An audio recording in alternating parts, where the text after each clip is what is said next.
اللہ میاں کو یہ بتائیے جہنم میں ڈال کے اس کو جتنی اس کو وہ دیکھتے تو آپ کے رونگٹے کھڑے آتے ہیں، اللہ میاں کو کیا ملے گا؟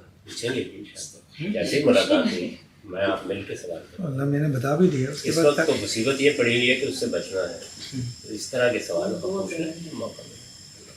نہیں آپ نے اتنا سارا، کیونکہ آپ تقریباً مور دین 50% جو ہے نا قرآن میں وہ آپ کو یہی ہے کہ آپ جو ہے اللہ تعالیٰ کا حکم مانیں، حضور صلی اللہ علیہ وسلم سے اطاعت کریں، اور نہیں کرو گے تو آپ جہنم میں جاؤ گے. اور یہ تقریباً 50% آپ تھوڑا سا پڑھتے ہیں یہی آیت ہے، موضوع یہی آیت ہے.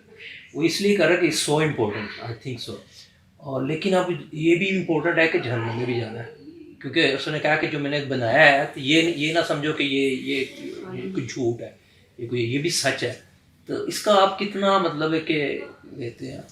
دنیا بنی اسی لیے جزا سزا کے لیے بنی. جہنم میں جلیں گے سارے.